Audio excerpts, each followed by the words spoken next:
All right, I'm at Whorehound here, Angela's Draven, and look, at this point in time, there's been a lot of alcohol consumed and probably some illicit substances, but look, not him because he's driving, but me, not so much. I don't have to be a responsible.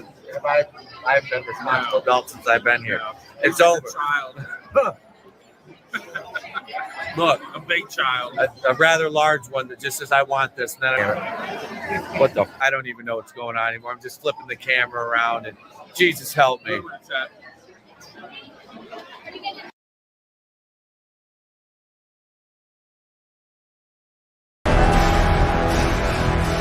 This is where we hold them. This is where we fight. Persians! Give them nothing, but take from them everything! See, old friend, I brought more soldiers than you did.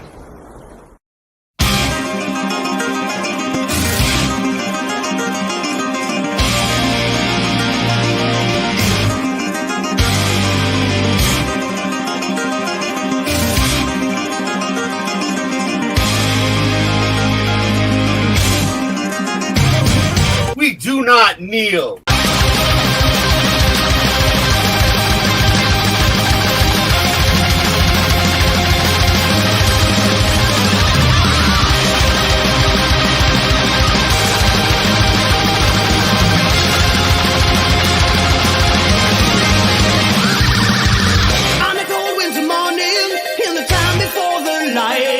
In flames of death, eternal rain, we ride towards the fight. When the darkness is falling down and the times are tough or right, the sound of evil laughter falls around the world tonight.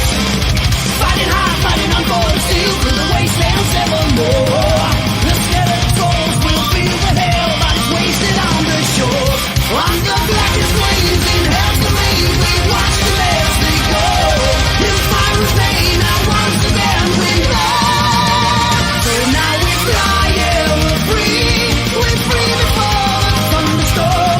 On towards the wilderness, our quest carries on. Far beyond the sundown, far beyond the moonlight. Deep inside our hearts and all our souls. So far away, we wait for the day, yeah. For the life's all so wasted and gone. We feel the pain of a lifetime lost in 1,000 days. Through the fire and the flames we carry on.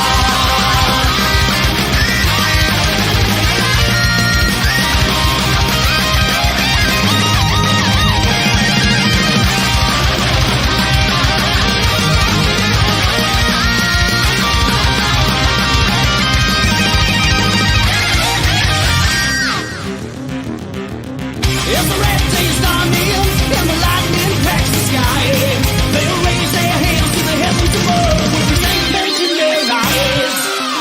Running back through the mid-morning light, there's a burning in my heart. We're banished from the time in the fallen land to a life beyond the stars. In your darkest dreams, see to believe our destiny is tied. And endlessly we'll all be free tonight. And on the wings of a dream, so far beyond reality, all alone in desperation, now the time has gone. Lost inside, you'll never find, lost within my own mind. Day after day, this misery must go on. So far away, we wait for the day, yeah. For the life's all so wasted and gone. We feel the pain of a lifetime lost in 1,000 days. Through the fire and the flames we carry on.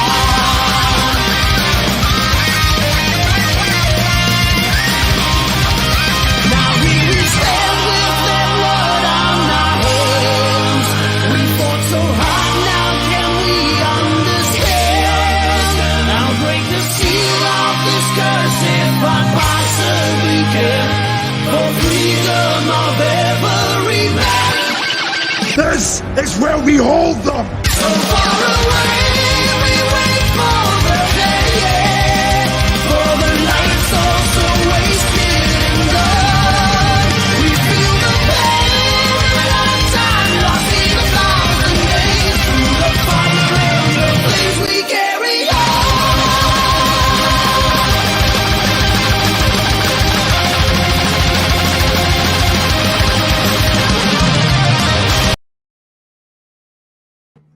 And hail the chat. Thank you guys so much for being here. Got a great panel today. Appreciate y'all. Look, Horny Alf out there. What's up, man? Good to see you, bro. How you doing? If it's not Zach's, I go gay for it. Might be Horny Alf. I'm just saying.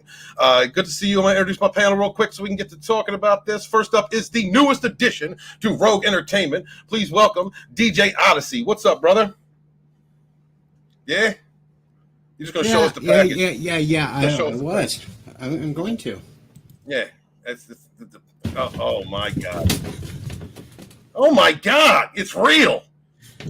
What's going on? Dude, don't whip it out. All right. This is not Nerd Rod Extreme. Okay. No, that's ain't Nerd Rod. I just thought I proved that the damn package was real. Stop messing with it. Yeah, man. No problem. Next up is my fourth wave brethren. Been with me since the beginning. What's up, Immortal Coil? What is happening, my savage friends? Goddamn, Deej, that package rivals Drew, Supreme Heretic. Yeah. Right. Yeah, we need your own hashtag. You got to beware the Drew, but I mean, the truth is out there. That's the hashtag. The truth is out there. What's up, Cole? Good to see you, man. How you doing, brother? Just fucking hanging and dangling, man. How you been?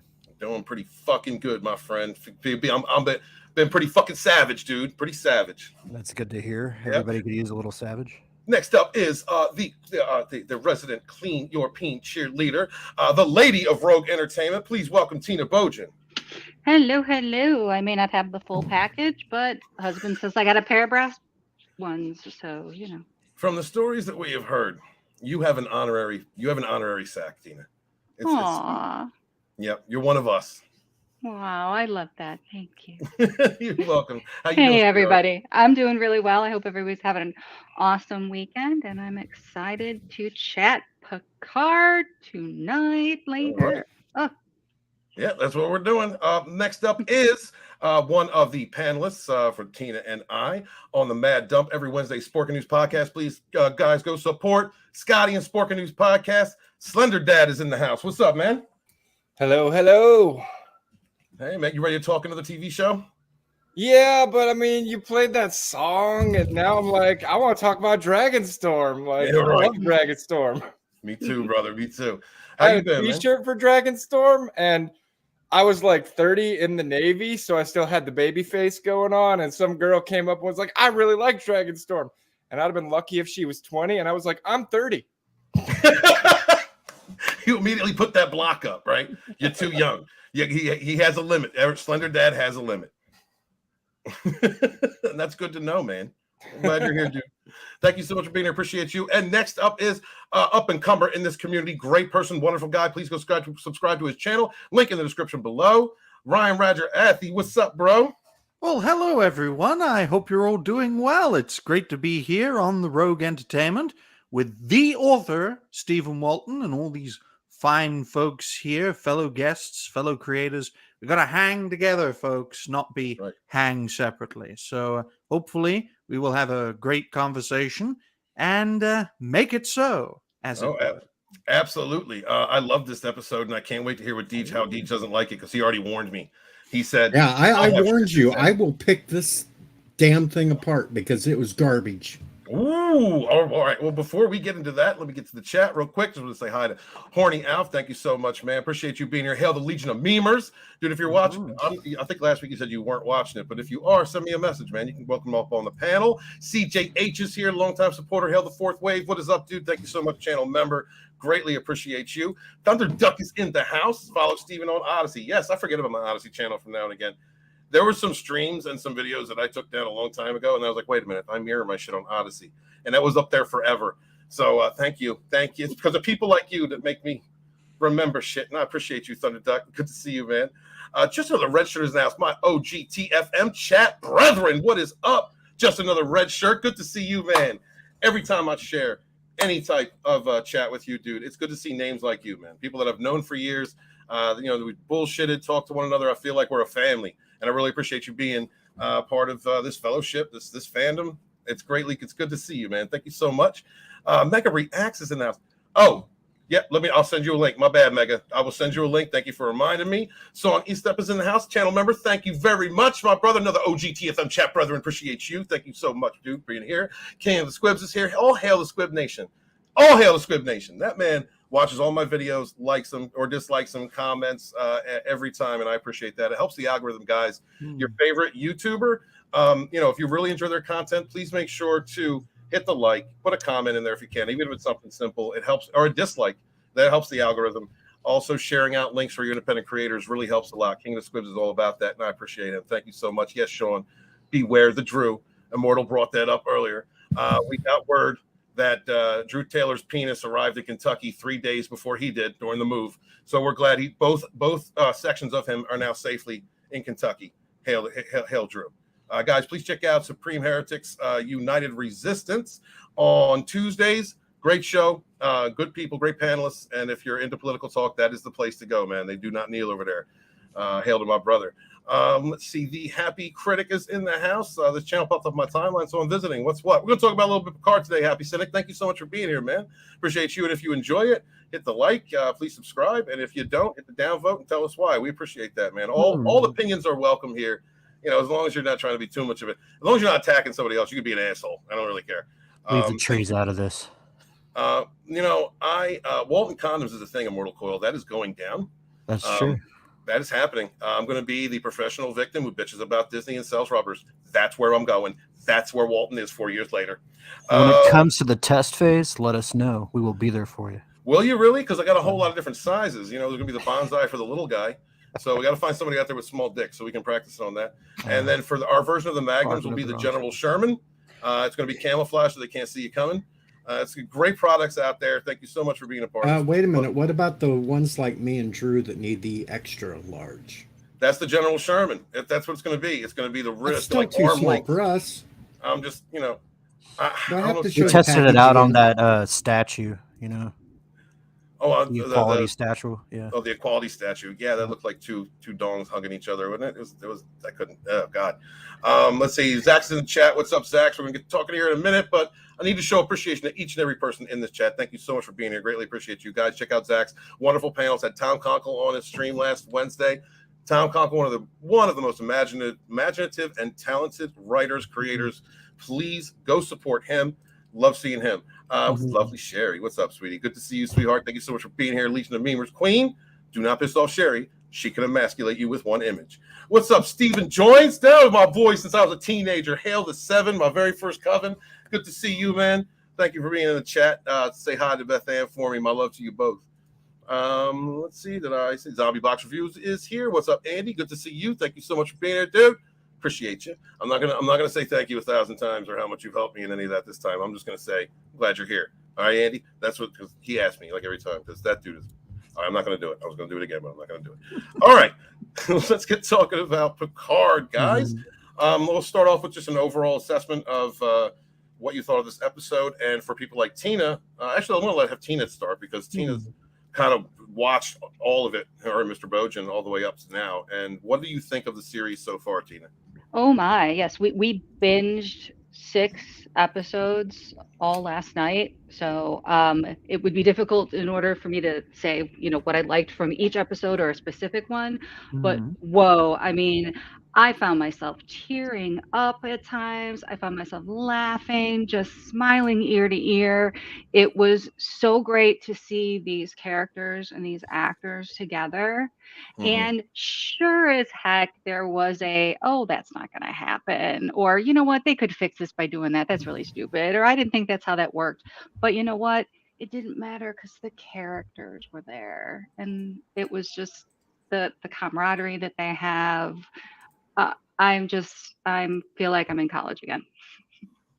Yeah, I'm along the same lines as you. And as far as the show, I was afraid that I wasn't going to like it because we've been conditioned through Kurtzman Trek that it's all going to be garbage, and it still has that stigma attached to it.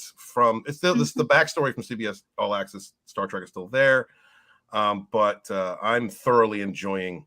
I can't wait to talk about the episode because I'm thoroughly enjoying the series. I actually something that I can freaking enjoy, and it's been a good experience. Ryan, what do you think of the series so far? What's your overall thoughts? Well, it certainly was a slow start. Usually, when I expect a Star Trek season, Stephen, it's supposed to start off with a bang, like every pilot should. Then it sort of ebbs away right in the middle of a season, and then it kicks back in kick back in, as it were, as we get into the finale. I didn't feel that with this season of Picard. It started off slow, a bit grindy at times, especially when Raffi was on the scene. I to this day I do not like that B plot, but it slowly but surely ramped up, and it got better and better up until the 5th episode. I think the 6th episode was not as good as the 5th episode, but it's not outstanding. But in my view, it's not god awful. It's between okay to meh, in my view.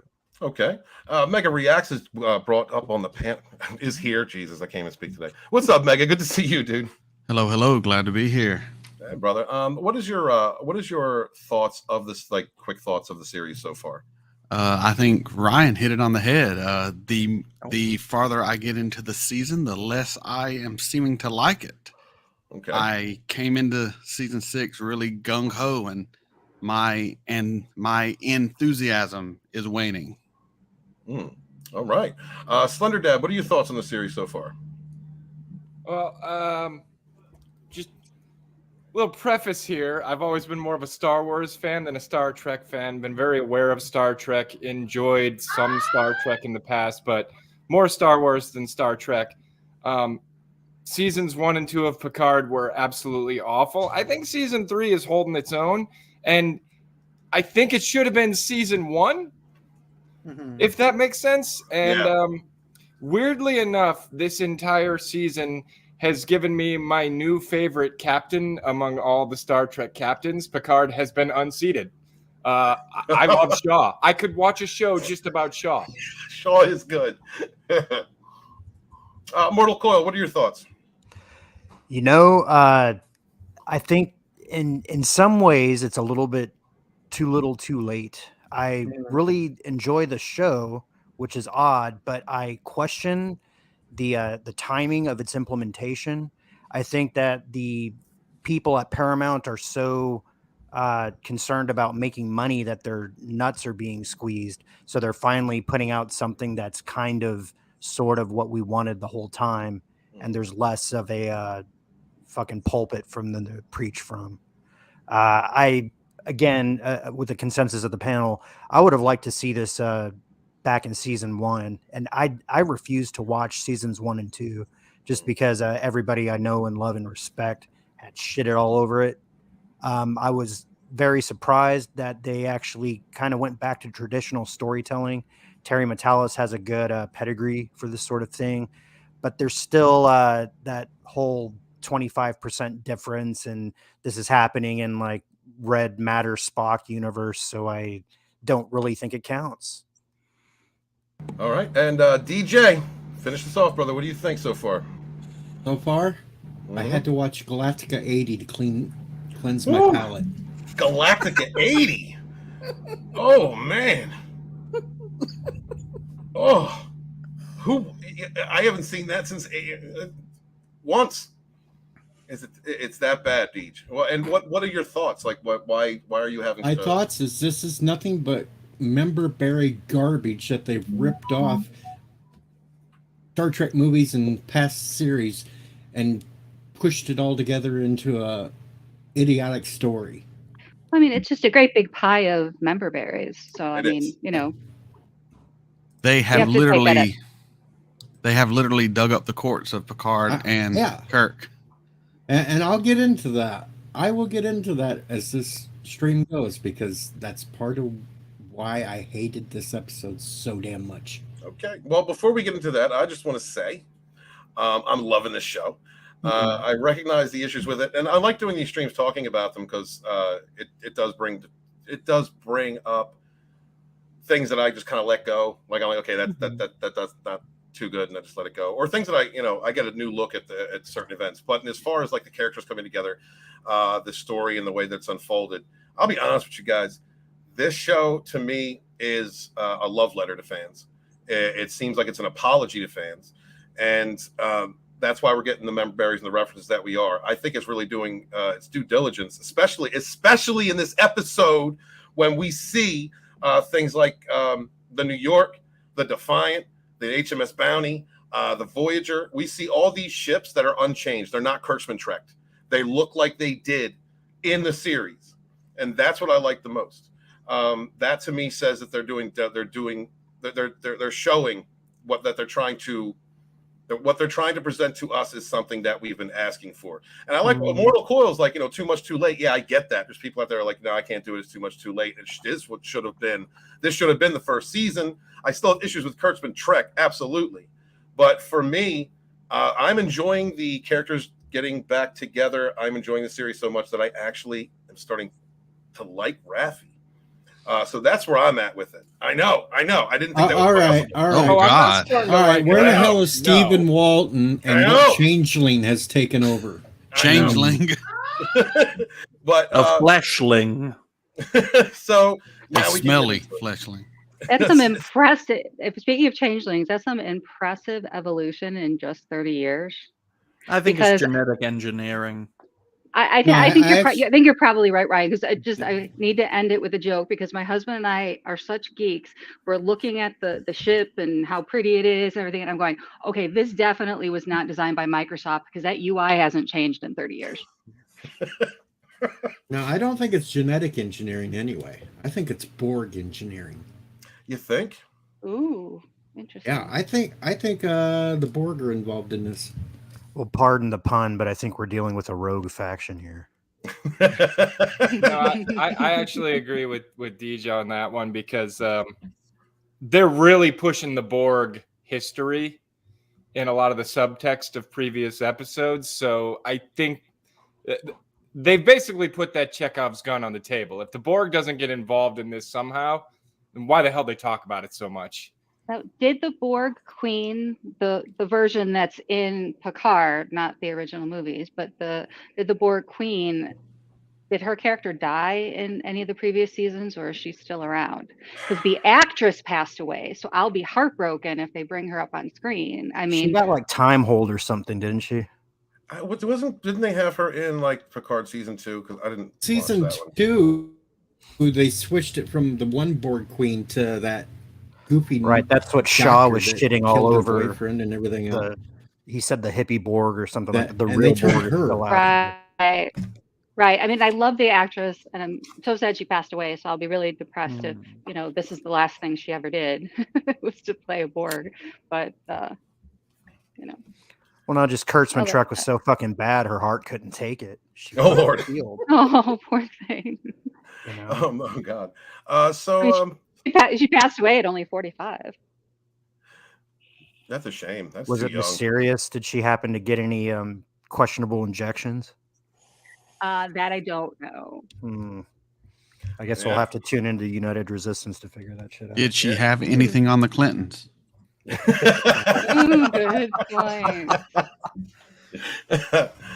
Slender Dad, what did you think of this episode, brother? I will say I thought this episode was a little weaker than some of the earlier episodes. It was like the whole concept of going into that place to steal the things they needed to steal was it felt piecemeal, like they slapped it all together just because they needed it to happen. Right. But it didn't flow well. The whole, the big bringing in some of the old characters. I didn't like the way they did it, but I did like Geordi, and I liked his daughters, and I thought there was a cool dynamic going on there. So there was good stuff, but I will say it was one of the weaker episodes. But it felt like it laid a lot of groundwork, so I'm willing to forgive that to a certain degree. Well, and I'll say LeVar's acting is top fucking notch. I always loved the way he acts, like on camera. How he acts on Twitter is kind of questionable, but the dynamic, between him and his real life daughter, you can't replace that. It kind of reminds me of on The Inner Light, they brought in Patrick Stewart's real life son to play his son on the show, and you just get a different sort of energy between the actors that way. You brought up something, Immortal, that's important, because one of the things that's been hard for us to like a lot of the series or shows has been, some of the way they act on Twitter, the way, these actors, it's been hard to separate the art from the artist because of the obtuse the accusational kind of tone of the elitist attitude. If you don't think like me, you're not Nazi or whatever. And that's been very difficult for me to get over. So I've had to lean heavy into what I'm watching on screen and how I view the story as it unfolds. Yeah, the entire principal cast has misbehaved many times on the Twitterverse, particularly. And it's funny because I followed these people because of their portrayals, and I would say that elements of the characters they portrayed have gone directly into the fundamental formation of my personality. There are things about Captain Picard and about Data and about Worf that will always be a part of how I view the world. And I guess what I'm saying is it's more so the credit of the writers, the Brandon Bragas and the Michael Pillars and the Renee Echeverrias and all those guys. They really knew what it was. And then these guys can come along and pretend to be that. But then once we see how they actually are in real life, it gives you pause. Like you said, art and artistry.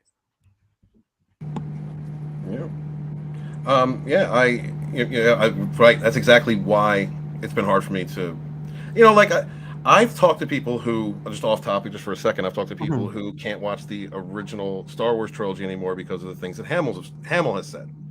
You can't look at him the same way, which is a shame. I think that these actors should not be able to go on social media. They should have to sign an agreement where they can't. They weren't brought up in that environment, in a sense. They were never trained to handle an environment where the people could communicate with celebrities because I can't think of a better term for them at the moment, but they weren't educated to exist in that environment. And that's why these actors, actresses, entertainers, people within the establishment rub off the wrong way, so to speak, in regards to their interactions with the people, because they were not trained to deal with audience participation, as it were, in my view. That's comical that you asked that or bring this up, Stephen, because Anson Mount put out a tweet earlier today. I'm sharing it so you can see what he asked, and my response to it was. Right. He says, "What's the one thing that annoys you other than celebrities asking random questions on Twitter and feigning interest in your answers?" My response was, "Celebrities giving us political opinions." Yeah. Good. Did he respond to it? I guess. Oh no, of course not. He's not going to respond to that one. But I have to say that Anson Mount's interactions haven't been all that bad, and it's like I might watch Strange New Worlds. I'm not sure. But I'm not going to watch a show where Spock is like some sort of Spectrum kind of guy who needed to be taught how to be Spock by somebody who she's like alive in the future in some dilithium-less counter reality that in my head, it explodes the second that all new things happen and Picard solves the time vortex. So that's how I deal with it. Let's circle back to LeVar Burton. What do you guys think of seeing him on screen again as Geordi LaForge? Sharp portrayal. Anybody else? Go ahead and jump in, guys. It's interesting to me to contrast how Picard and Geordi meet in this one versus how they met in All Good Things, and to even consider the differences in like how they did makeup in the 90s versus how they naturally aged. LeVar's a very good actor. You think about how he was not given his fair shake a lot of times on TNG. He was kind of like a loveless hack. He was, the smart guy. He was like his best friend was an android. Well, like Data got laid more than LeVar did on the show.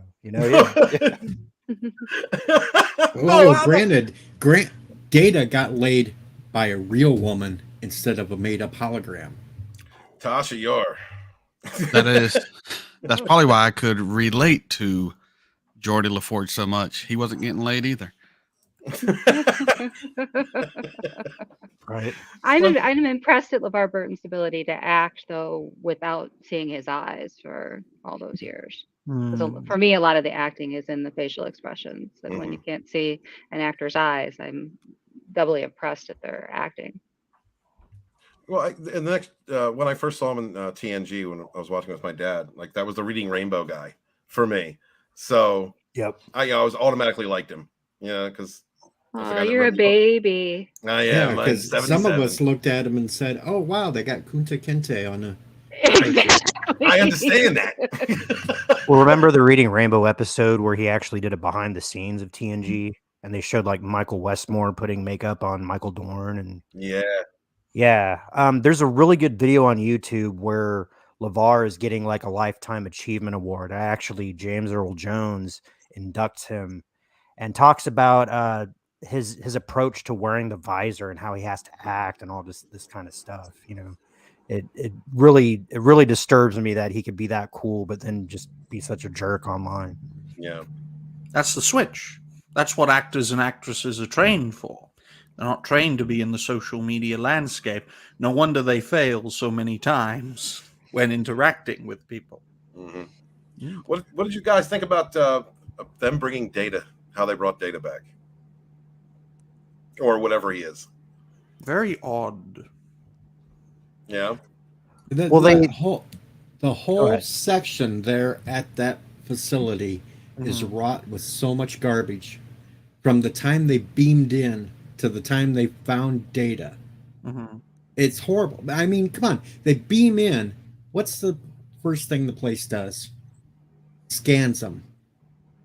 All three of these people are former Starfleet. The damn computer should have known who they were right off the bat instead of asking them the question, "Who are you?" Especially here, being a Section 31 facility too. Well, I'm gonna have to go with the writers were given a pile of shit to work with, and for what came before, I think they stitched it together pretty well in a pretty plausible way. If you think about it, when they came in, they were being spoken to by, I would want to say, Lal, right? And so it's a female voice. It's saying like, hey, you know, they got recognized by the AI. Okay. And then when they got to Data, they said, okay, this thing is roughly synthetic the same way that Picard is synthetic. But because Data's dead, they took his personality, Lore's personality, and Lal's personality, threw them all in that husk. So he's not quite right. And I think in some ways that might be some foreshadowing. Maybe we'll see Data freak out and try to fly back to Dr. Soong's planet or do some kind of takeover the same way. Right. But really, like, okay, in this universe, how the fuck else are they going to get Data back with the old crew? Well, and the way I look at it is I think it kind of fits because some of the most popular Data episodes were Data bugged out, you know, like there's something wrong with Data. And so that kind of facilitates that that culture that we already know of that character. You know, there's something's wrong with Data. So, I mean, I'm okay. Slender, you had something you wanted to say, didn't you? Maybe, but I lost my train of thought. I do got to agree, though. The Data thing was weird. Plus, hasn't Data like died like 4 times in Star Trek? Yeah, twice. Well, they kind of made an allusion to that, and during the episode 6, where they said I've already had to watch him die twice. I almost feel like it would have been better if they just found like a little chip with Data on the chip, and then they like loaded it up on the holodeck or something, and then Data was hanging out in the holodeck. They made like a Moriarty out of Data, or they do like the Doctor from Voyager and give it a mobile emitter. That would be cool. Yeah. But they already wasted that on Raffi. She didn't die but for real on the show. It's a damn shame. Damn shame. So much Raffi vitriol. I know. Hopefully, Data turns into Lore, and Lore kills Raffi. There you go. Well, you know, Worf is like pulling his punches. The only reason she got that tag on him is because he was trying to sell the ruse. Now, I like that it's not like Whammon empowerment anymore, because she would have just kicked Worf's ass with no, you know, with no training whatsoever. Right. Yeah, But, her interactions with Seven made me uncomfortable in episodes. Well, they used to lick each other's box, man. I was gonna say, as soon as I saw that part, I immediately looked at my wife and I'm like, "Are they gay for each other?" And she's like, "That's what it looks like." That's what it was. That's basically how it was implied in season 2. But they kind of brushed it off, though, didn't they? Like when the transporter scene with Worf. Well, while Worf was gave saying, Worf some great lines. Yeah. Oh God, Worf. And the interaction between Riker and Worf when Riker's like, "Hey, you used to punch back. What's going on?" He's like, "I found peace." That further makes me upset with Jerry Ryan because now, granted, the politicians from Illinois are likely worst only. Unless you're comparing them to maybe New York and California, could be worse than Chicago, but they're pretty bad. No, Chicago's the worst. Okay, fine. Chicago's the worst. I'll accept that. Live here, voted for and against many of them. But come on. Chicago had Beetlejuice for 4 years. Come on. Exactly. Well, I was out of there before Beetlejuice ever got on the ballot. But I mean, the way that she manipulated her relationship with her husband just to get the kids, her husband being Jack Ryan, U.S. Senator or Senate candidate for Illinois. I just didn't think that was cool because she's trying to say, oh, he took me to a strip club and oh my gosh, he made me like watch women undress and stuff. Okay, when the woman is wearing skin tight Lycra costumes daily and using her body for fame. And then, of course, when she comes back, what does she do? It's all about her having sex with a woman. And I'm like, listen, if your dignity and what people think of you were so important, then why would you take up another role, reliving that character that supposedly destroyed your life? That's a good question. Because it comes with a really nice paycheck. Right. $10 million. And how much other work is she getting at the moment, too? Good point. It's what she's known for, though, isn't it? Yeah, the blonde bombshell from Voyager. Yeah. Mega, any thoughts on Data? Just another corpse to add to the pile they're bringing back to keep us entertained, I guess. Is Terry a necromancer? He might be. I am disillusioned at a lot of what's going on right now, and I'm sad about it because I really came into season 3 happy as can be, but Data's fine. I don't know why you would put Lore's mind in the android or B4. Like B4 is an idiot and Lore is psychotic. That's exactly who you want to run your top secret security. That's a great balance. Yeah, right. They're gonna be great at parties. That's Alex Kurtzman to a T. Mega reacts.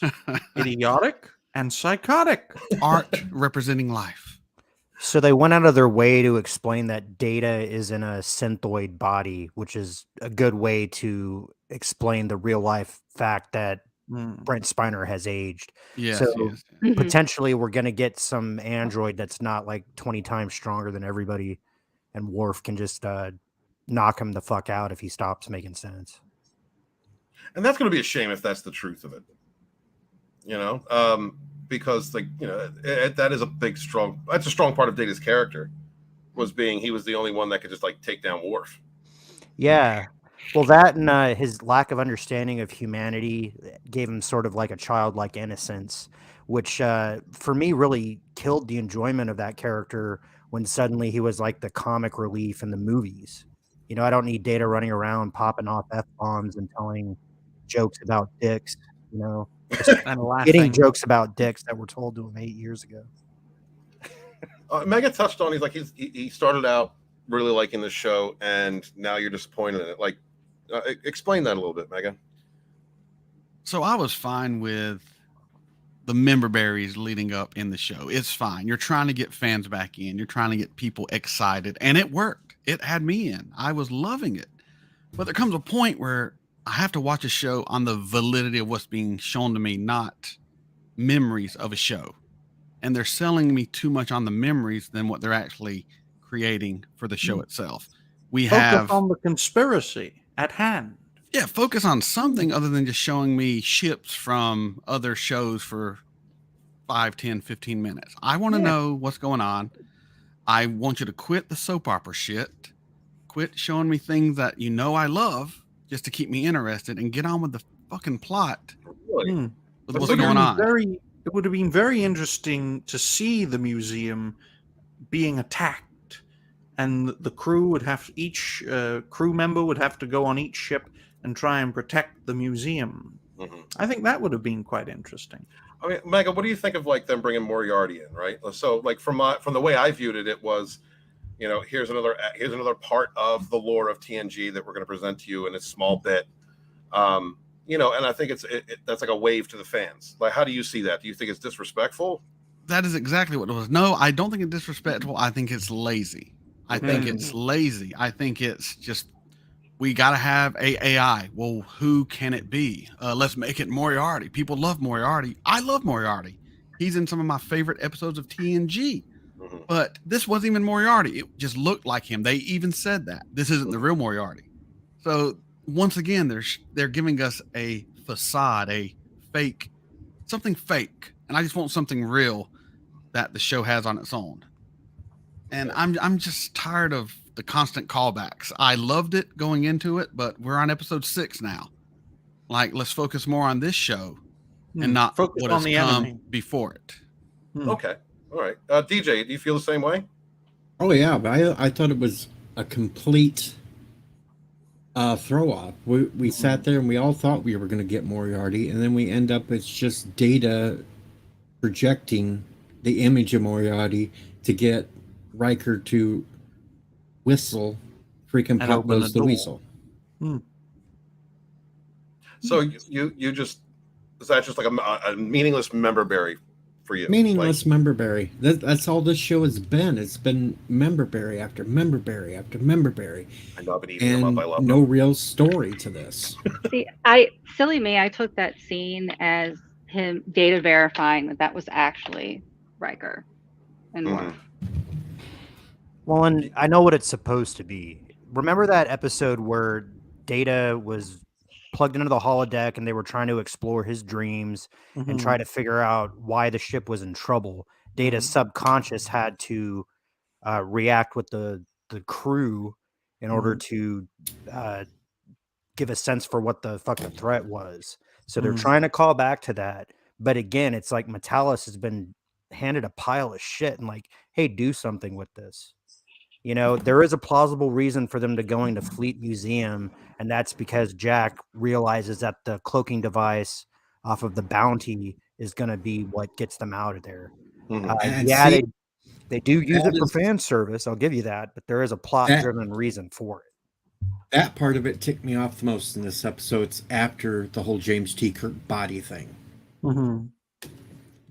Stupidness of this museum thing to go there and think that they're going to get a damn cloaking device off of a ship that's over 100 years old that they would have naturally, Starfleet would have took off to study, or even just took off, because who the hell's going to leave anything like that on a museum piece? Right. No, I agree with you, DJ. Now, yes, I absolutely. If you look at it through that lens, I do absolutely agree with you.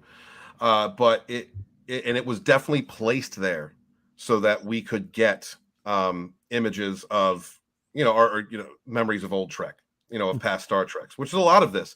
And the way that I look at this series is, if this is the last time we're going to see the TNG crew, this is kind of the way that I would want it presented, is getting, seeing those things that remind us of real Trek, like I understand the argument with the member berries and the story, and I get it. I get that. For me, if this is the last ride of these characters, I not only do I enjoy being reminded of past Star Trek, real Trek, in my opinion, but to me, it's an acknowledgement of, okay, Kurtzman Trek is not working. This stuff that we've been doing is not working. The fans don't like this.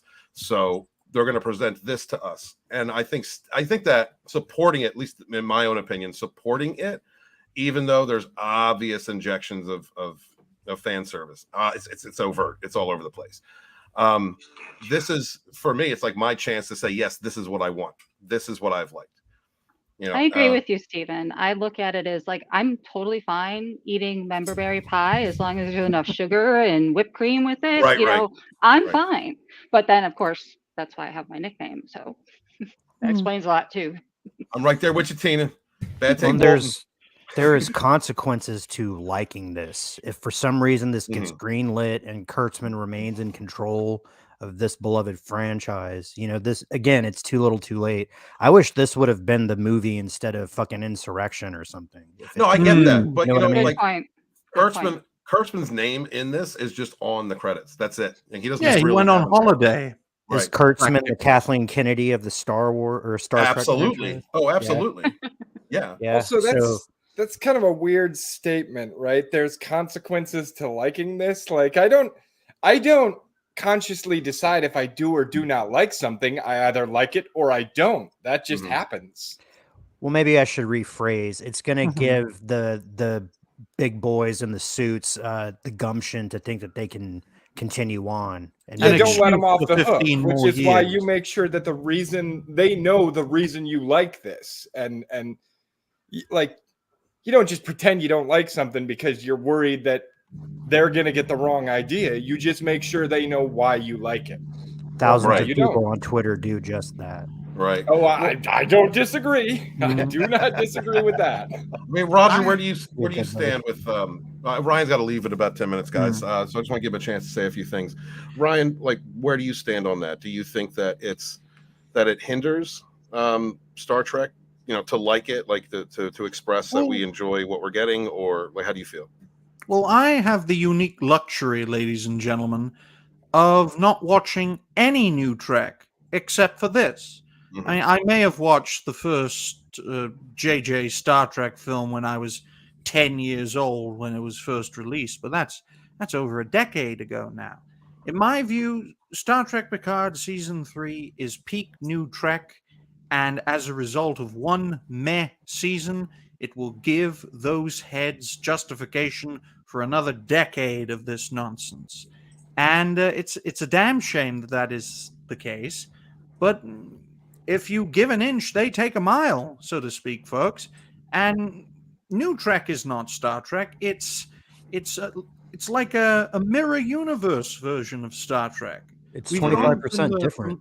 Right. Yeah, we've gone from the platinum age of the original series and the original series films to the golden age of Star Trek from the Next Generation all the way to Enterprise to now the dark age of Star Trek Right. from the JJ Star Trek films onwards to today. And that is the way I see it, and I don't think it's salvageable, unfortunately. Well, it's like Doctor Who in the late 70s, early 80s. It just got really, really stupid, and then it had to go away for a little while. But Picard, like the actors are physically too old to be carrying on like this. Mm-hmm.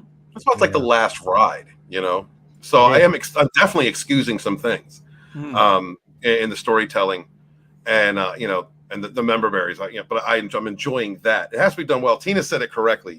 It's got to be done right. For me, it's being done well enough to show that the people producing this at this point understand what they've done is not working, and what fans think of as traditional or real Trek, however you want to put it. Can I give you a real nightmare scenario on this? Go ahead, bro. That's what you're here for, Deech. The very end of Picard, you're gonna find out this is all a hologram simulation, and Michael Burnham's sitting there reviewing something to make up some kind of a decision. She's going to be teaching like Starfleet class how to be like a jerk in the future. You know what? That would be so horrible. I would love it. that would be so crazy and unexpected. I would be down for it. Totally. And that class is why Picard was an asshole. Or it could be the opposite. Picard could say computer end program and end up looking younger as captain of the Enterprise, and it was all a massive nightmare. You see, the worst case scenario, you can invert it and call it the best case scenario. Yeah, but and they'd then they never could give have us. they could have a scene right after that where he decides, you know what, Beverly, I think I'm canceling our dinner plans for tonight. Well, now I want to see Kirk, Bones, and Spock jump out of the Guardian and being like, no, fuck that. No. None of that. No.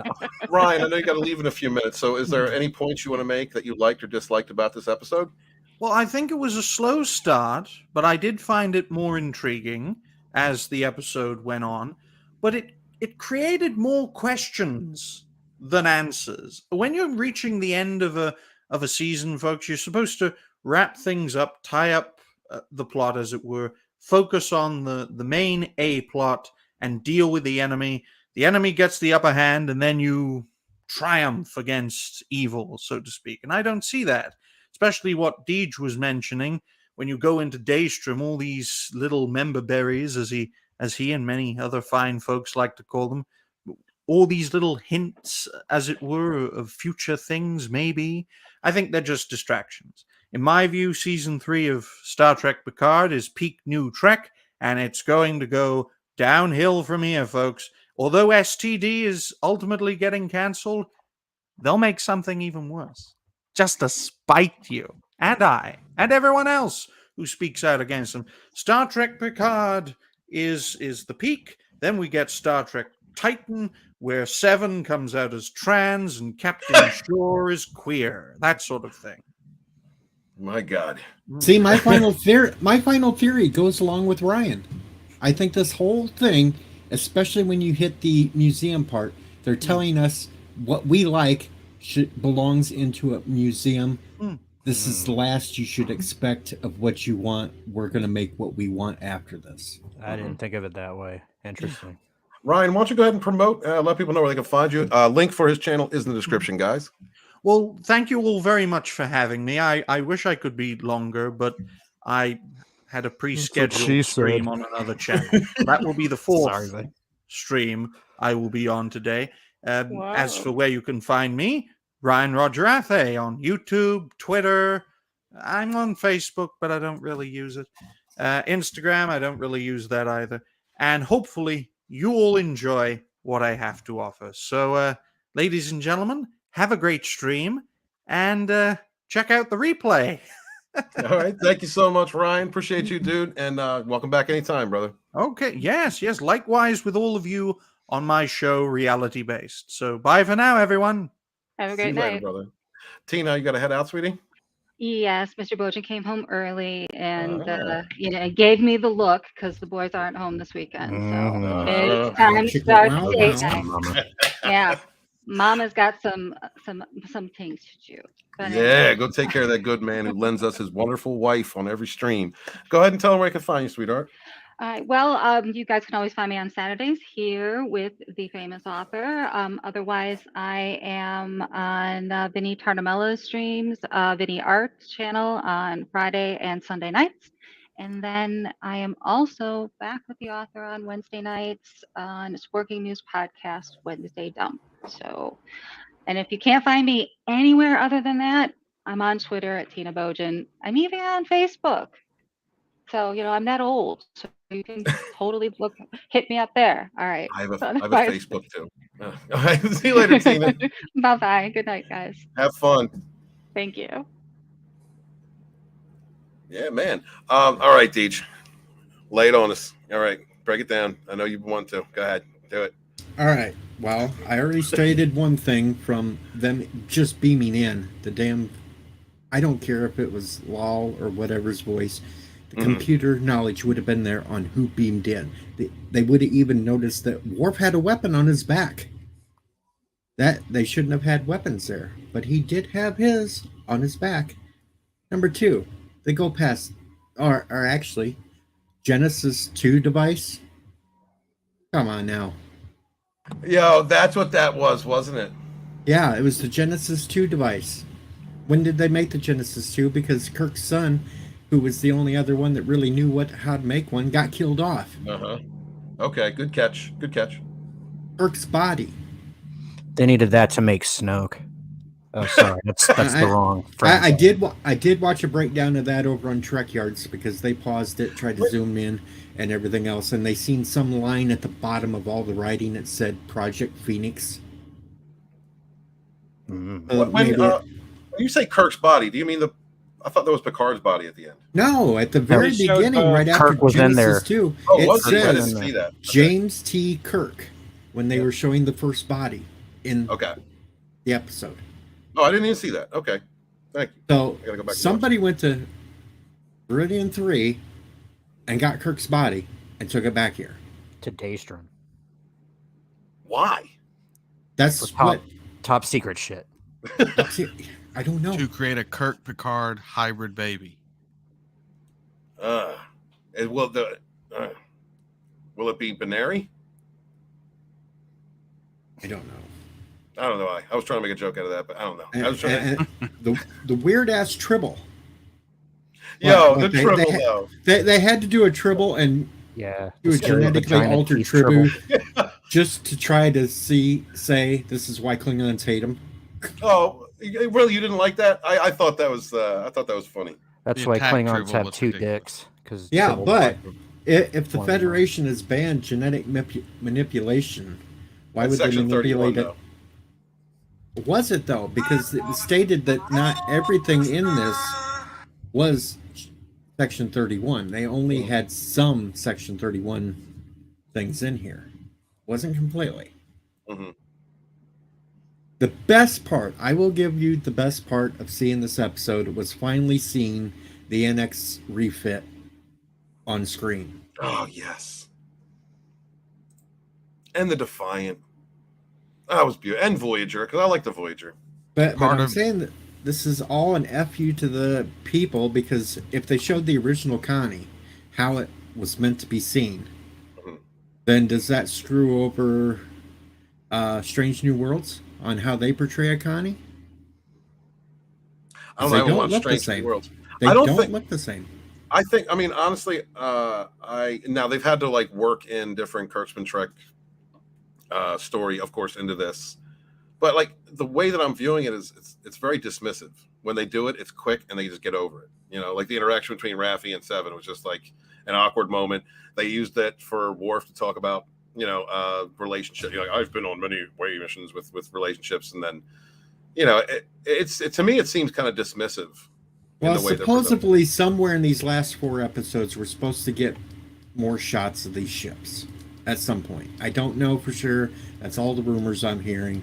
Okay. But this whole museum shot and everything else, what's been going on through these last 6 episodes, just is telling me that it's the writer, Mateus, giving us the member berries, but saying, hey, folks, all this belongs in a museum. We're going to move on and do our own thing. Stop looking for all these past things. So you're looking at a negative connotation is how you're looking at it. It's how I'm taking it. Okay. All right. I'm actually fine with them moving on. That's the whole issue with Star Trek right now, is they're not moving on from anything. Give us something new, something that has the spirit of Star Trek, but new and different and out of the same timelines we've been in forever. I want something truly new. And if the graveyard scene of the ships means that, then I would hope it's going to be something positive, but history tells me if they're going on to something new, it's probably going to be shit. Okay. Real quick, CJH Entertainment, $5 50-cent super chat. Thank you so much, channel member. Appreciate you, man. He says the actor who plays Kang has been arrested for assault. The MCU is dead. Wow. Well, I mean, I'll try and find an article for that. Maybe we'll talk about that in a little bit. Thank you for bringing that to our attention. I hadn't even paid attention to the MCU. Isn't that part of my job? Am I supposed to care about this stuff? But thank you, man. I'm going to look at check out an article for that. Maybe we'll cover that toward the end, man. Appreciate you, brother. Thank you for the super chat. It's a trip. I've actually heard since season 1 that there was a rumor that Picard was supposed to die, and then that the ship would be named Picard and a whole new crew would take it out. So now we have Picard's son is in play. Geordi's daughter is in play.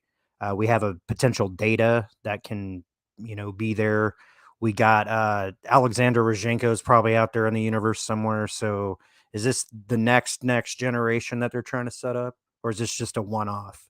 I honestly thought about that with the interaction between Sydney and Jack. They're trying to set up a whole new crew. That's what I thought. It sounds like, and everybody's saying they want to see a Captain Shaw show. He might be able to pull it off. Shaw is badass. I'd watch it. Shaw is. Here's the thing: as former Navy, Shaw is very, very. He's got a very military personality and attitude. Furthermore, he's a Mustang. He came up as enlisted and moved over to officer. So, Shaw is my new favorite. Mm-hmm. Shaw was my favorite. He's from a writing He was terrible this episode. He's not even on his own bridge or in anything. They're talking about what they're going to do next. The captain isn't even on the bridge. It's like he isn't even in command of his own ship. Yeah, That I didn't like annoys that part. I don't disagree with that. And I already called that they're going to kill Picard by the end of the season. He's already They're dead. going to kill him off. They're going to kill the android off too. They're going to flat out end him right there. They foreshadowed that in the very first episode when he was with all the talk of him packing everything up, and then he's going to meet his Romulan girlfriend. I think it's going to end where she's there alone, no Picard. Interesting. Well, I also think from a writing perspective, the function of Captain Shaw is to voice the anger towards what's been going on, because he's really the only one sticking his fingers in everybody's faces going, you fucked up and you fucked up and you fucked up and this is fucked up and what the fuck are we even doing out here? You know, they did kind of send him to his room though. What did you guys think of LaForge and his daughter Sydney? You know, or their two daughters, like that whole family dynamic. Because I'm sorry, Sydney pulled his man card at one point. Like she was like, "Dad, you know, this is my crew, this is my family. You know, what happened to you?" What did you guys think of that? The family. My question is, why would he be upset with her being the pilot on the ship in the first? Because what the hell did he do the first season of Next Generation? He was the helmsman. He's the pilot. Exactly. Right. Exactly. I thought his conflict was for her safety. Like, I don't want you on that ship right now because everybody's going to blow it up. No, because before that, she stated that he was disappointed with her choice. On she didn't become an engineer? Yeah. That doesn't make any sense to me. I thought he was disappointed with her choice to stay with her crew and not go with him where she'd be safe.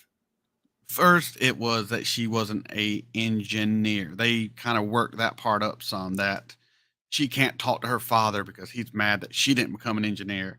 And then he was mad about her not leaving the USS Titan. Yeah, but it worked in that other manufactured drama. Like, you can tell when a writer has like a clear idea what they're doing and everything's flowing really well. And then you can tell when a writer is like, okay, well, I need to make this happen, so let me just shoehorn it in there. That was shoehorned in. Does anyone else want to see what kind of hot piece Geordi pulled in? Like, what's their mother look like? Well, the bad thing is, I guarantee the mother's been murdered by now and replaced with a changeling, being they left her behind. Oh, damn.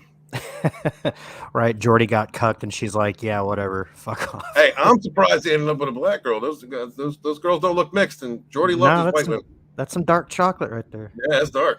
You got it. Yeah, man. No, it was good seeing him. Like, he was grumpy. Like, some of these characters got old and grumpy a little bit, but I like Will. Yeah, but they soften up a little bit. You know, they as the series goes on. And so when you first see Geordi, he's like very defensive, and you know, well, what's the first thing that he said? He was like, "I didn't know if I was gonna, you know, materialize and yell at you or want to give you a hug, you know, because of everything that's going on." And I think that Immortal's right in as far as the interaction between him and Sydney. It was more for her safety, you know. But I like how she came back at him with, you know, look at all the adventures that you went. I grew up on your adventures, and you know, why aren't you helping your boys out? Like, you know, what's going on? What you guys think about the interaction between Worf and Will? Because that was kind of different. Worf's kind of like this really Zen Dahar master character now. Worf's more like a Jedi than fucking Disney Star Wars. Yeah, right. Dude, in general, I think Disney should be taking notes on this series because, like, if this was how they made the sequel trilogy, they'd probably be in a much better place with their new characters. Hell yeah. Like, well, and this show needs to take notes from the Orville, you know? Yeah, I know. Papa was just bringing that up. And I can't deny it. The Orville was better than any new Trek. Absolutely. Orville was more Star Trek than Kurtzman Trek has been. And that's telling. Even at its best, I would say that the best of Orville outclasses Picard season 3. Yeah. Really? Yeah, you guys can fight me on that. That's okay. No, I'm not going to fight you on it. I am not fighting I'm- anybody on their opinions for the Picard season 3. I am not, because of what we've put up with thus far. Like, everyone's opinion here is fucking valid, whether you liked it or not. I'm sorry, Meg, I interrupted you. What would you want to say, bud? No, you're perfectly fine. I've never seen the Orville, so I can't speak on that. And I will go ahead and say this: I'm giving Picard season 3 a lot of shit right now, but I don't hate it. It's not as bad as the previous 2 seasons, and I'm still watching it and doing videos on it, which means I don't hate it. I filmed 2 seasons worth of videos for Picard season 1 and 2 and released nothing because I hated it so much. Yeah, I tried to review Picard season 1, and I couldn't go through the whole thing. I had to make an apology video. I was like, I can't even watch this.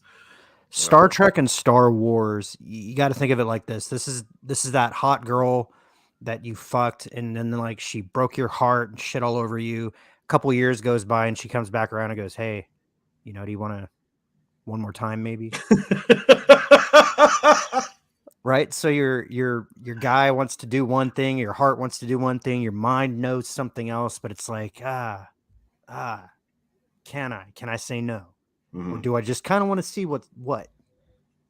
I don't know. See, the problem I got with this, another problem, I have many problems mentally too, but in old Star Trek, they would give us explanations on maybe why it would take so long to fly somewhere in the galaxy. And in this one, hell, just this past episode, they beamed the crew over to go get what they needed, but they made it to a shipyard and back in an hour's time. No, I get that, Deeves. That is a legitimate complaint, brother. Yes, absolutely. I think that's more to push the story along. But yeah, that point totally. If they were anywhere so close to this shipyard, this museum, they could have Starfleet would have found them instantly. Absolutely. And if this changeling had already stated, let's find all the past people that Picard was around, they would have known instantly LaForge, and they would have had somebody right there waiting for him to show up. Also, speaking of changeling, since when did changelings kill each other?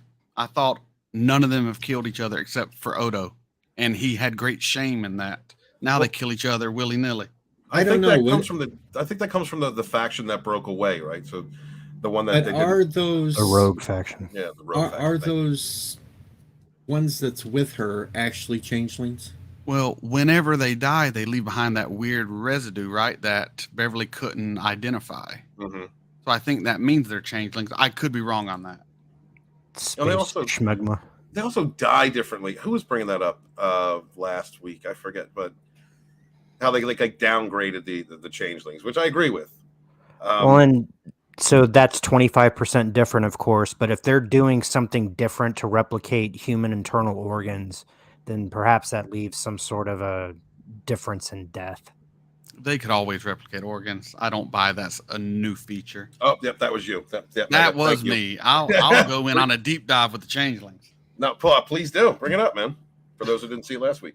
Well, basically, I mean, the whole point of a changeling, especially the master changelings, who've been doing it for thousands of years. We don't know the lifespan of a changeling. I assume it's thousands of years.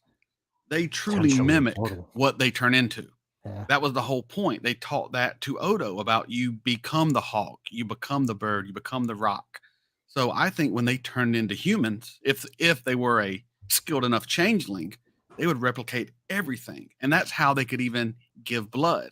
It did not turn back into changeling goo until it was separated from the main source. But you could draw a changeling's blood in Deep Space Nine. And only after you separated it could you tell what they were. Right. Well, there's some foreshadowing here. They probably stole Picard's body and learned how to become human by studying his corpse. No, I think they stole the body to try to get Locutus. The nanites. That's what I was thinking. Or they took it for necrophilia. Or Jack is half changeling, and then they use the other DNA from Picard to make Jack. No, I think Jack received some of the nanites from Picard when he boffed old Beverly, and somehow they sort of function again. And that's why he's hearing voices in his head. No, that's because that's because he has his father's syndrome. Even the though Aromatic, even though I his don't think. I think the syndrome thing's a red herring. It's throwing it off. It's not. me that. too. I think the I syndrome think so, is a red too. herring as well. But it also makes no sense that his mother, Beverly freaking Crusher, a doctor who knows the father has this illness, would not have screened him for it before now. Right. Makes no sense. Yeah, that doesn't make any sense. You're absolutely right. You know, another missed opportunity here. I really thought when they went to the Fleet Museum, they were going to switch ships because they knew that the Titan was being tracked. I thought that they were going to find the Pegasus there that has the phase cloak on it and then go and do whatever the fuck. But I wanted them to take that brings the up Defiant another so point. bad. Yes, the That Defiant. brings up dude, my- yes. That brings up my other point, though. You got a ship at a museum. How much stuff is still going to be on them ships to actually make them work? They're Right, going to well, be and- bare. They're going to be bare boned.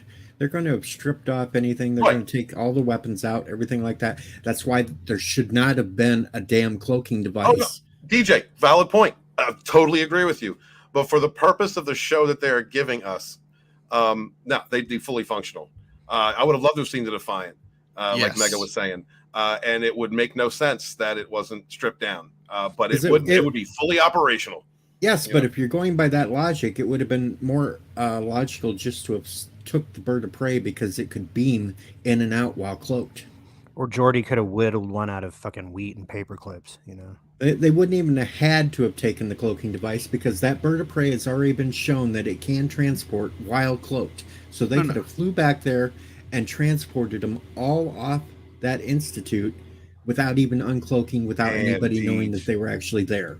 And another thing that bothers me is that they have shown on TNG that they were able to censor through the old style cloaks. So something like a bird of prey from Captain Kirk's era would be giving off fucking tachyon signals or whatever the hell. Which You is know, why yeah. they should have took the Defiant, which has a cloaking device. No, that Defiant does not have a cloaking device. That was the other one. That's right. The original Defiant was destroyed. Well, Yes. Glossy, I guess Gloss, whatever, was the renamed. Right, Defiant. renamed, and they were already at war with the Romulans at that time, right? Or were they still trying to hold on to the treaty? They Because were the still Romulans holding. gave them that cloaking device. Yeah, that was originally they did that so they could put a Romulan on the Defiant. But that one was destroyed, and nowhere after that did we ever see the Defiant cloak. Yeah, so the but Romulans did not give them the cloaking device back. they're making up everything else. They could have added a cloaking device to that Right. Defiant. Right, Mega. Right. They're throwing everything. But that's the problem with this series. They're making too much shit up and not explaining anything. And Deej, I think that goes more along the lines of like, fan service, honestly, and which is like the point you're bringing up, valid. I overlooked those points because I'm looking at this as this is a recognition that we've been wrong. We know what you guys want. Here's what you want. Totally. From a writing perspective, they had to address all the criticisms that they've gotten. Yeah. You know, and it's telling to me that they would pull somebody like Gary Nerdrotic to show it to him to be like, yeah, see, what do you think? You know, Well, he was the loudest voice that was saying this is good, or at least this is decent enough. He's actually the one that sold me on checking it out in the first place because I know sure he has his own like thing and his own way of looking at it, but more or less I trust what he has to say. And Me too. Yeah, if I would have watched it, it was a huge pile of shit. You know, I would say it's not a huge pile of shit. This is more like, you know, when a hippo comes out and like flicks its shit with its tail everywhere. It's kind of like that kind of shit. Okay. Well described, Immortal. Well said. Well said. Slender, what do you think, man? Like, overall, like, are you pleased with the way the series has gone or where it's headed? Well, as I've said, I'm not the biggest Trek fan in the world, but so far, it definitely has a lot of nostalgia from Next Generation and the good old times, and there are some really soft patches, some quagmires where it's not done well. But well, without a doubt, yeah. But and this is why I say Disney should be taking notes. they are treating the characters with all the respect that the characters didn't get in the first 2 fucking seasons. And I mean, thank God they killed off most of the characters that I didn't like already. Now they just got to get rid of that, strung out drug addict and we'll be good to go. All right, I am trying to force myself to like Ravi. I'm just letting you That's know. another thing, Slender Dad. I have noticed historically when a Star Trek franchise is not doing well, just throw a Worf in there. They needed Raffi to be cool somehow. Just throw a Worf in there. He'll make. No, yeah, you're right. The Worf patch, absolutely. Yeah. Well, he's strong enough to carry dead weight, so. Oh shit! Right.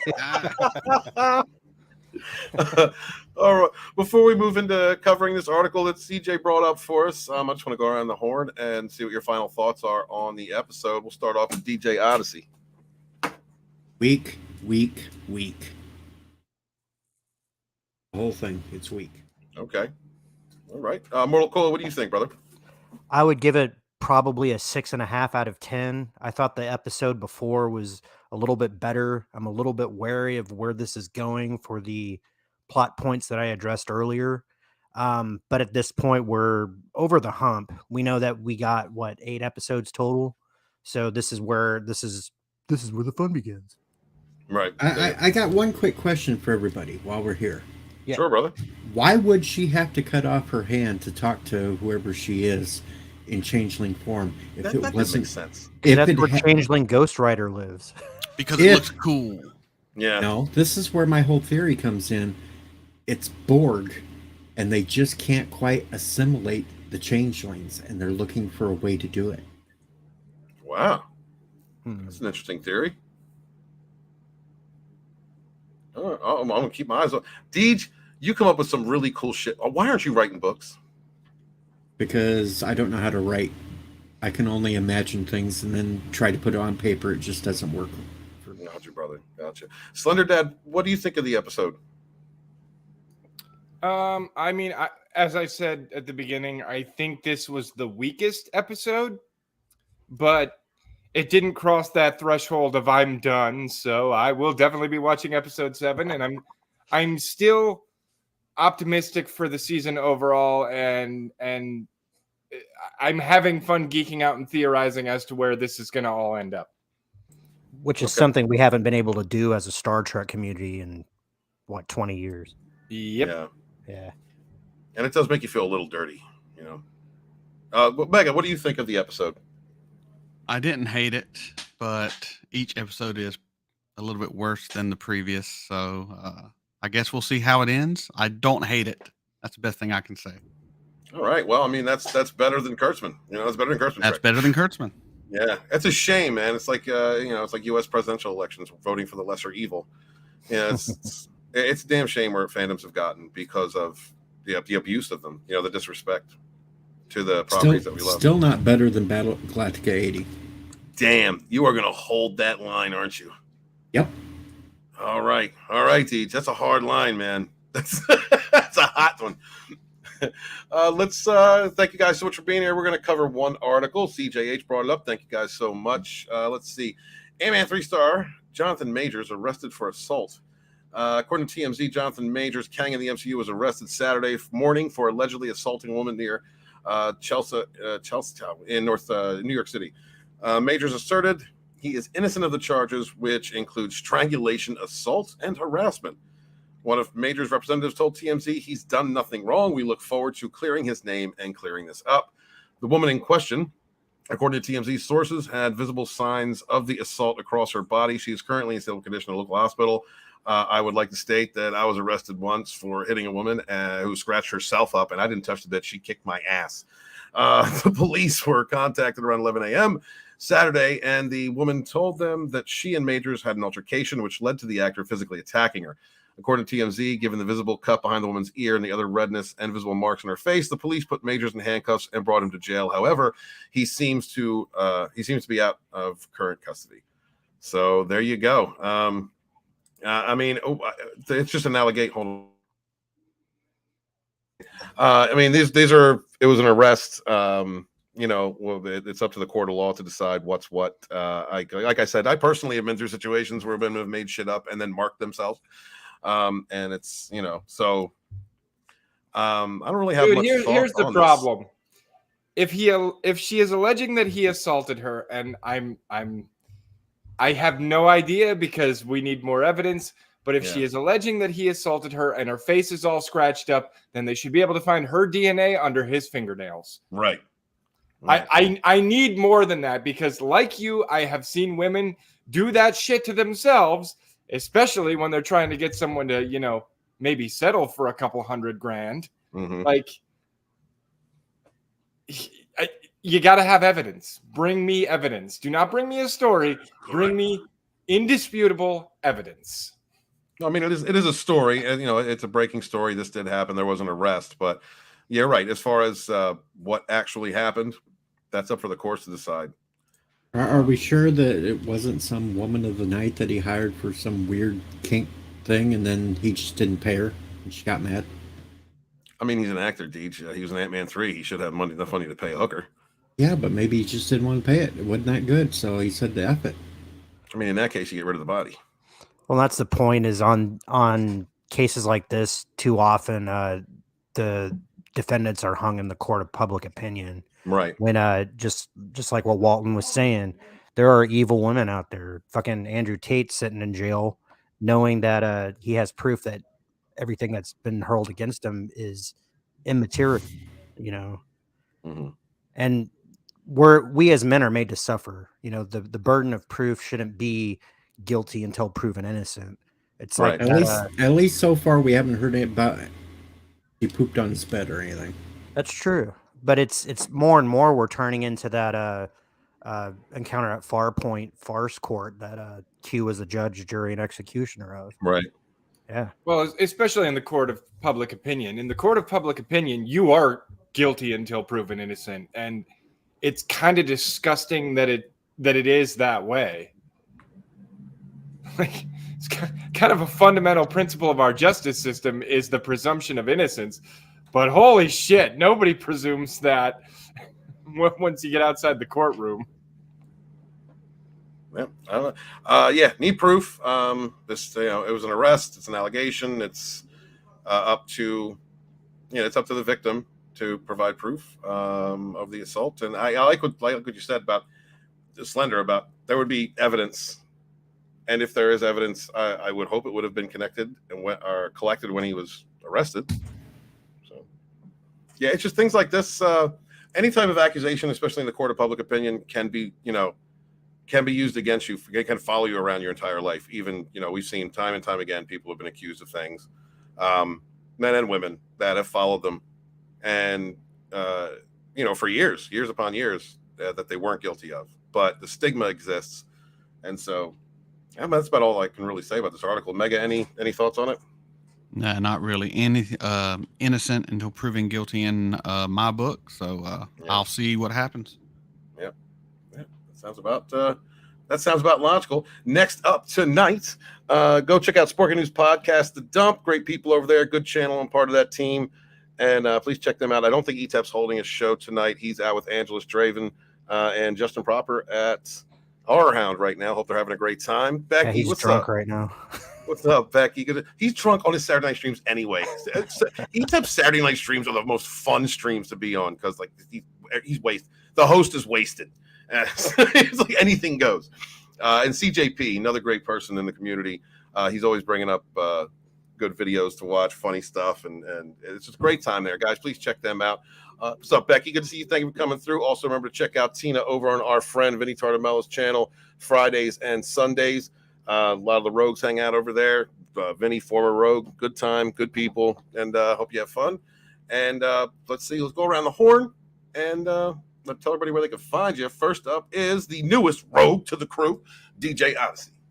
Hello, you can find me over on my channel, DJ Odyssey, where I do random streams. Talking about this, I spent yesterday just ranting about this Picard. You can also find me over on Hunstar's channel on Sunday nights, where me and the Real Review 3000 Chris Knight get together and do Jackbox and Name That Tune. We have a special Name That Tune we're supposed to be doing tomorrow, where I actually come out of retirement to whip up and whip on the season's winners. Yeah, you'll get that done, Deeds. Thank you, brother. Appreciate you being here, man. No problem. I enjoyed being here, and thank you for letting me become part of the Rogues. Yeah, man. Absolutely. Thank you very much, man. And next up is Slender Dad. Tell me where they can find you, brother. You can find me on the Mad Dump on Wednesday nights. You can also find me as one half of the Ascendant Art Podcast on Friday nights at 9 p.m. Eastern Time. And then every once in a while, I get a wild hair and I do like a gaming live stream on my own channel, which is just Slender Dad. All right. Thanks, man. Appreciate you being here, Slender. We're going to do another review next week, man. Come on back, brother. Oh, I'll be here. All right, cool. And next up is Mega Reacts. Well, hello, everyone. You can find me at Mega Reacts on YouTube, Twitter, Odyssey, and Rumble.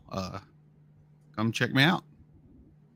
Check him out. If you don't listen to that voice and you don't want to hear that, it's like ASMR. All right, for straight guys. Oh, yeah. Man, thanks for being here, dude. If you're available, come back next week, man. I'm here if I'm available. All right, kick ass. And last but not least is Hail, Trans Fat, Fourth Wave, Rogue Entertainment, Immortal Coil. Tell me where they can find you, my man. What is happening, my savage friends? You are listening to the voice of Immortal Coil, your oracle of whiskey mysticism. Revolution is my name.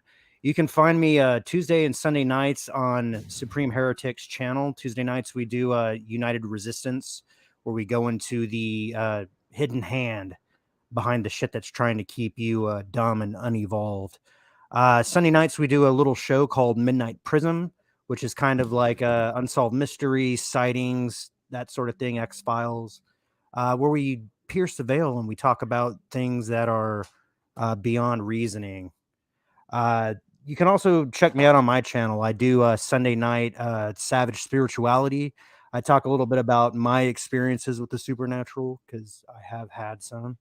And I occasionally pop out a video or two. I've been doing this YouTube Shorts things. I find that I have more traction for the channel if I just sort of spout some nuggets of knowledge here and there. Something that I think Walton can attest to. Recently crossed 420. Dude, nice, brother. Yeah. Awesome, man. Coming up. So yeah, I appreciate the panel. Appreciate the chat, the most beautiful, wonderful, insightful chat in YouTubedom. And thanks, Stephen, for hosting this party. Yeah, brother. Well, we'll come back next week and cover the next one. Sounds good. All right, brother. There be Rogues here. Thank you so much. Hail to Sheila Aliens. Since Skinamax on Vets Talking tonight. Great channel. Good people over there. You might see Sheila over there. Thank you very much for popping through, sweetheart.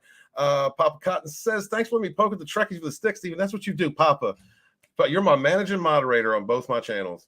And the way that you moderate on the other channel, I understand you're holding back a little bit because I know how you are. I appreciate I appreciate your professionalism when you help me out over there. Thank you so much for when you're here, dude. All right, so my thanks for that is just go ahead and be wrecked. You just do what you need to do, Papa. Over here, let it all out. Appreciate you so much.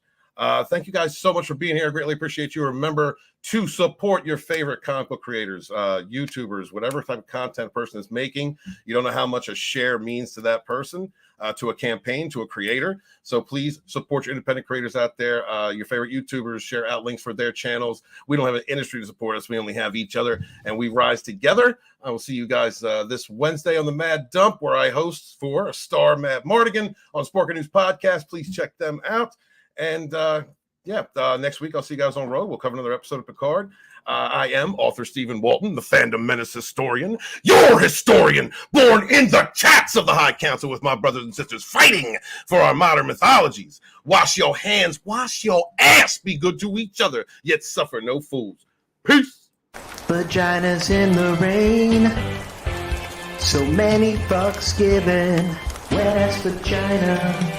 Vaginas in the rain, so many